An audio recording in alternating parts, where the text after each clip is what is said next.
is the word? Okay.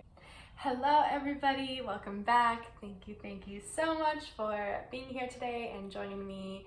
It is Wednesday, so the ruling planet is going to be Mercury, so I have got my green on and we are connected with the planets today. I woke up and I felt just very refreshed, revigorated, invigorated, and I wanted to take the opportunity today to kind of share with you a little bit more about the things that I'm passionate about, and it's going to be on that yoga side of me, so I'm very excited to show you and to demonstrate to you guys some pranayama and what that means, what it looks like, and how you can practice that at home if it's something that you're interested in. So for those of you that don't know me, my name is Natasha as well. I don't think I've ever said that in any of my videos, so I'm sorry, that's my name.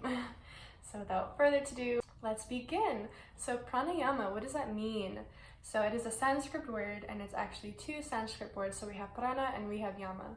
And prana is going to be the life force. So that can also be translated as the breath, as the energy, where yama is going to be the contraction of that, the movement of that. So if you put that together, it is going to be the movement of breath, the contracting and expanding of our life force. So essentially what we will be doing and what this technique is for is to kind of deepen the awareness of our breath, deepen the ability for us to breathe and connect to our emotions, to our actions, to others, to the world around us. So when we focus and when we reel in on the breath, it gives us the ability to be clear and to control when we breathe, how we breathe, how deep it is, how fast it is. And again, that correlates to being able to control the mind, being able to control emotions, and be able to open up if you would like to. So that is what we'll be doing today. And if you think about it, I believe it's approximately breathed 21,600 times a day. And we do that without being aware of it, without even knowing that we're breathing, which, thank you very much, body. And also, how do we not know? How are we not focusing on that? And then along with that, we breathe through our right and our left nostrils, but we don't do it evenly. We switch it up, we change, we pick one that we like more, and then the other one doesn't get as much of that power. And so when we relate that to the body and to the energy within the body, such as the nadis, we have the left and right nadis that move energy up and down the right and the left sides, the masculine, the feminine, the yin and the yang. So if we are not being aware of that uneven breathing, that uneven energy flow, then that's when in Ayurveda we create disease, or things just kind of happen, mindsets change. So bringing back and coming back to that pranayama, coming back to the awareness of the breath, it gives us the ability to kind of even out that energy flow through the body and finding tranquility and finding balance, which is one of the most important things in Ayurveda. It's coming back to who we were and diminishing all these qualities that we have just developed over time by meeting people, by the society, by changing. So that is a kind of separate rant. But now that we kind of know what pranayama is, how it can regulate the body, how it can regulate emotions, how it can make us more present, more aware, and even it deepens our, how do I want to say this? It is exactly what the name is. So if you think of life force, it emphasizes our life force. It makes us live longer. So when you associate that with yoga, you have these people that are focusing only on asana, and that is the poses when you're doing yoga. That's the flows, the namaskars. So if a yogi is only focusing on the asana, they can have beautiful, wonderful, perfect practice in that. But if you don't pair that with the asana and with the breath, then you're only half of a yogi. You're only doing half the work to be this lifting light source of just vibrancy. So I would love for those people out there that haven't really had a deep practice in their asana, or I'm sorry, a deep breath deep practice in their pranayama, then this is the video for you. And I would love to help you all find a practice that works with you. With all these pranayamas, you are going to be seated in a nice, seated, comfortable position. So you could sit in half lotus, full lotus. If you need to sit on a pillow, that is perfectly fine. If you want to sit on a chair, that's great. Your main focus is that you want your spine to be nice and lengthened. Shoulders are up and down. Our torso is nice and long. Our chest is open. And just a quick side note, when we are doing pranayama, you do not want to be doing it after you have eaten. You don't want to do it if you're sick. You don't want to do it if you're menstruating, if you're on your moon cycle, just because all of those things can be affected by the breath. So especially if you have your moon cycle and you're doing these, you feel how it's just kind of going in there and making everything worse. So we don't want to do that. We don't want to hurt the organs when they're already in this process of release. So just be cautious again. And also if you eat, it's because we're doing so much stuff with the stomach that if you are eating, you might throw up and you might get sick. So just do this before your day has begun, and it also will just spark this like caffeination in you, as if you had just drank like 3 cups of coffee, except it's just breath, it's just the energy. So yes, let's begin. Comfortable seated position, Kapalabhati. Your hands are going to be in Gayana Mudra, so your fingertip and your thumb come together. The 3 fingers are sitting out. You do want to be aware of them, so you want them to stay exactly like this. This gives your mind kind of something to focus on in the event when we are sitting in our position after just watching. It kind of helps you reel in and focus on something, and you want your palms to be up. And these can be either on your mid-thighs. If it feels more comfortable, they can come in to the hips. Just make sure the elbows come out, or you can do monkey knuckles and kind of just elevate. That helps lengthen the spine as well. So whatever is comfortable for you, just make sure that spine, the neck, the head is nice and lengthened. And with Kapalabhati, like I said, it is going to have to do with the organs. So you are going to be inhaling naturally and forcefully exhaling the breath out. So with that, you want to bring your focus and attention onto the core, and you're going to pull and contract and compress everything up and in when you are exhaling. So what do I mean by that, and what does it look like? Don't worry, I will show you. And a great way to practice this is by putting your hand just directly in front of your nose and feeling that air come out. So before I do that, this is what it's going to look like. We are sitting nice and high. We will first begin with a natural exhalation, inhalation process.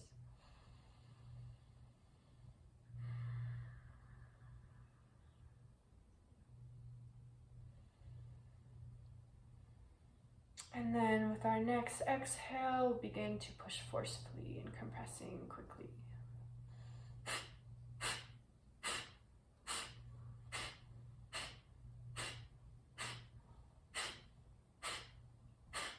So if you notice,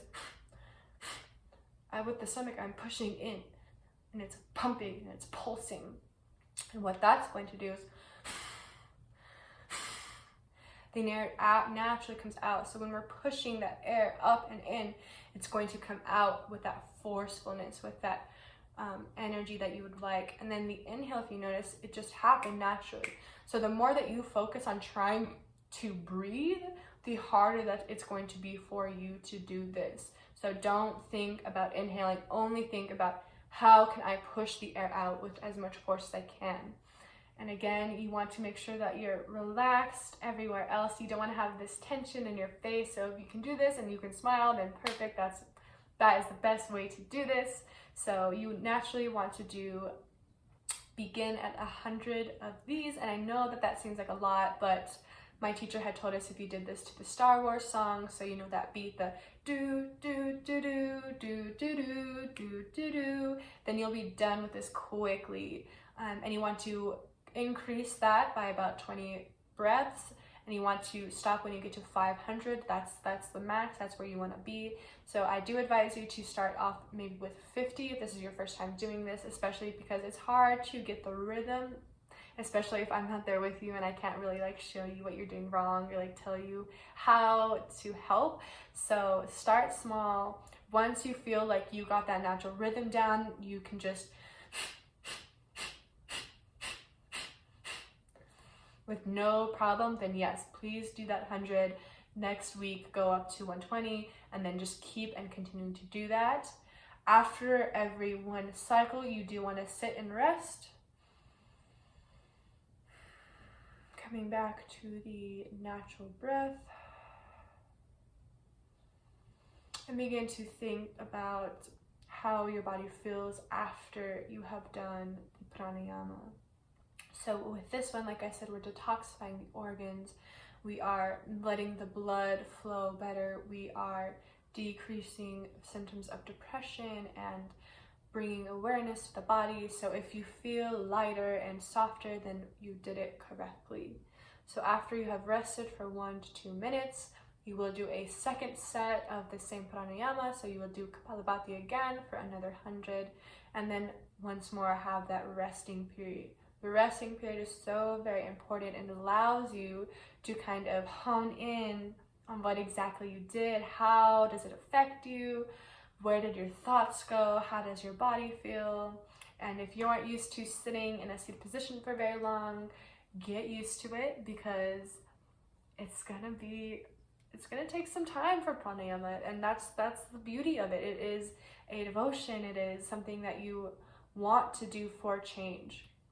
So after Kapalabhati, we will go to Analoma Viloma, which is deep, forceful nostril breathing. And this is, my favorite. That didn't even make any sense, but it's cool. My favorite. So this one has to do with clearing out those sinuses, clearing out the energy, allowing that left and right to be even, because as we discussed earlier, we choose which ones we want to breathe out of, and this is a regulation of that. So I do advise you to get a napkin, paper towel, whatever you want to use to blow your nose into, because you will need it. So I would first tell you to blow your nose now. I don't need to because I've already done these a couple times. So first blow your nose, and then allow that paper to be in your left hand. Allow it to stay in Gayana Mudra. It can still stay in that. And then that right hand is going to come up. We have a 90-degree angle here.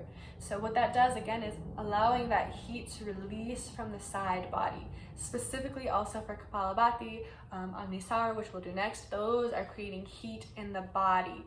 So that is the pitta, that is the fire, that is the core, so that is the source of our fire. So when we're creating heat, we want something to expel out of. So having that arm rise, and you're going to start inhaling through your left nostril. While you're inhaling, that right nostril is going to be closed off with the right thumb. So you will inhale, switch nostrils, close off the right, and exhale through the right. I'm sorry, let's try that again. Inhale through the left, close the left, exhale through the right. Inhale through the right, close off the left, and then close off the right, breathe out the left. And you want this to be that same force as we did with Kapalabhati. So you want it to, yes, exactly, perfect. You want that shit to be coming out, guys. So, and this you want to do at least 7 repetitions, and then you'll do your 1 to 2 minute awareness practice, and then your next cycle of that 7. So I will show you what 7 of these look like. And while you are inhaling, you want your head and your body to naturally rise, and when you exhale, you want it to naturally fold. And that will help with getting that breath in and out forcefully all the way, pushing and pulling the air completely and entirely out and in. So it'll look something like this. I will do probably just 3 because 7 can take a little bit of time.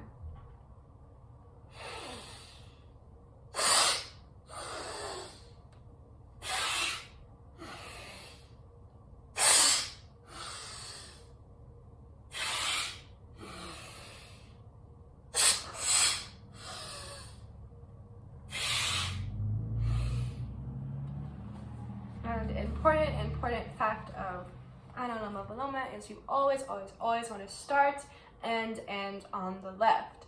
So that might be the first tricky thing when it comes to this pranayama, is being able to be aware of the amount of times that you do it. So inhaling, exhaling, inhaling, exhaling, inhaling, exhaling.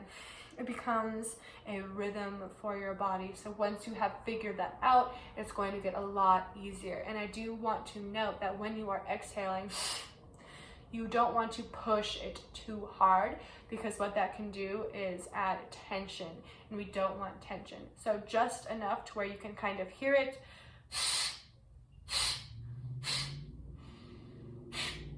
You know, and have things come out, but you don't want to do it to where you are like feeling it in your face and you're like trying to push it out. We don't want that. So just scale it and tone it back just a bit. So with this, it also helps clear the mind. This also reduces depression. It clears out the sinuses. It eliminates migraines. So there's a lot of really wonderful things that we're doing here, and it's because, again, we're focusing in and we're honing in. So on to the next is going to be Agnisara. Again, one of my all-time favorites. And this is also going to have to do with the organs, with detoxing, with cleansing, being able to detoxify all those toxins and get them out. So this one, again, comfortably seated position. It's going to be just one round of this. 2, if you are really good at this and you do it quite often, then you want to add on that second cycle, but it is just 1, and you will be doing 5 to 7 repetitions. However, this one is a little bit different than the others, and it's basically going to it's breathing without breath when you translate it into English from Sanskrit. So breathing without breath means that we will take a full belly lung expansion of a breath, filling everything up. And then when we exhale, we want to do the same thing, exhaling everything out, as much air as we can until there's nothing left in our body. And once we don't have breath, that's when we can pulse that stomach in like we did with Kapalabhati, except it's going to be a little different. So I will show you what this looks like. So again, we want to have a nice length spine. Take a very large inhale, filling everything. And then exhale through the mouth, everything.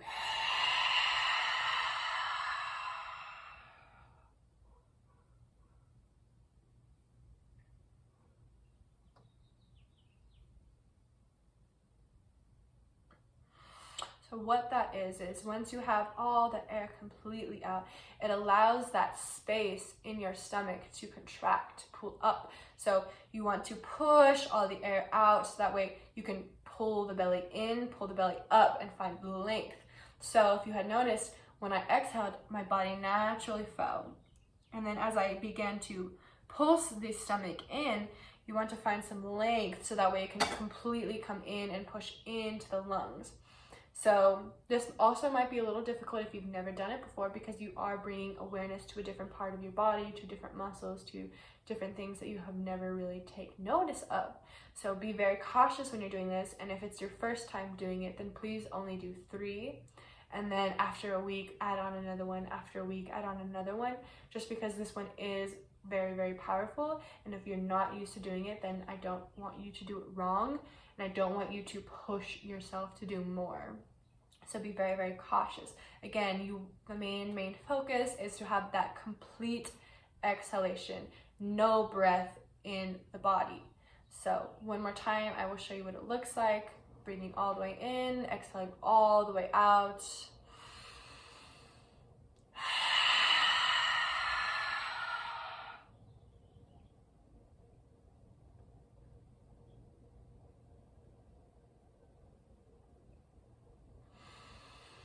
And then take a natural exhale.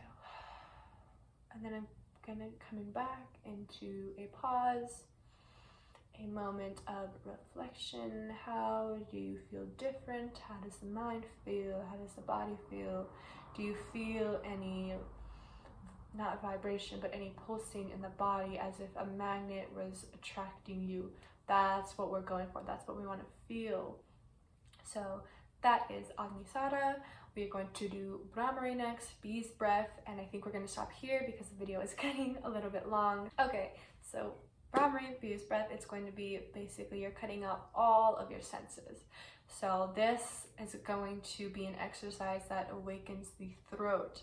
So if you're having throat chakra problems, this is going to help that immensely. So you want to be focusing on the back of the throat. You're going to be creating a humming sound, like a bee noise, and you want to feel it in the back of your throat. So if you begin and you start this and you feel like you're going to cough and you feel like you really can't do it that long, that's perfectly fine. It just means that you aren't used to using those parts in your throat.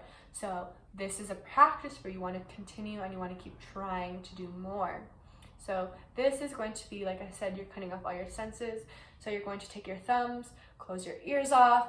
With your index, you're going to put it between that spot between the eyebrows, that third eye.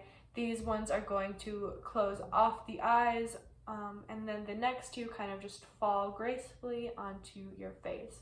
And you will take a nice inhale and then exhale a humming noise like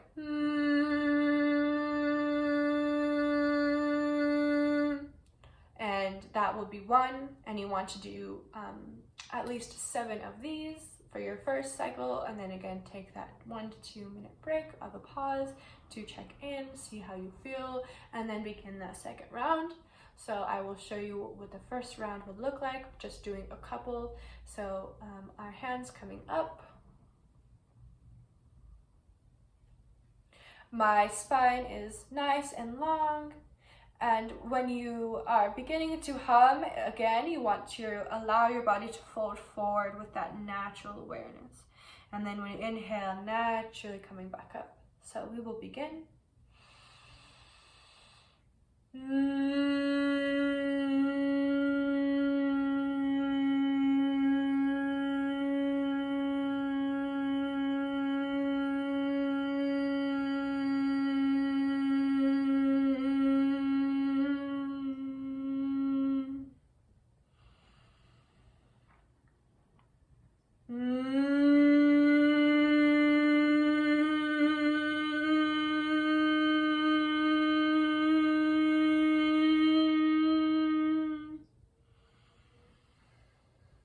So that would be Brahmari. This is wonderful for reducing anxiety, for clearing the mind, circulating the blood. It also helps induce good sleep. And that will be our 4 pranayamas for today. When you are practicing, again, just make sure you do it before you eat, and you want to do it between dusk and dawn. So after the moon has fallen, wait until the next day to practice if you had missed the day. And again, don't do it if you're sick, if you're cramping, if you are on your cycle, because we don't want to conflict with things that are already naturally going on with the body. And use this as a practice to be more self-aware, to be able to breathe deeper, to be able to control the breath. And when you do move into those asanas, when you move into those movements, you can bring this practice with you and see if it will help when you're in different poses, so that way we're not breathing so frantically. Instead, we're breathing even in those really difficult positions. So thank you all so much for joining me today and allowing me to open up and show you a little something that is wonderful and has honestly changed my life in a lot of ways. So I hope you all enjoy and practice, and let me know if you have questions. Tell me how you felt after. Just let's get that dialogue going. I would love to know how you guys feel after this, and if you're interested in more of these things. I do want to make a video on just kind of that introduction of Ayurveda and what that is, what it looks like, and how it has changed my life, and how I, practice with that as well. So thank you guys again one more time. I'm just gonna thank you 500 more times. But yes, I hope you all have a beautiful, wonderful day. Bye.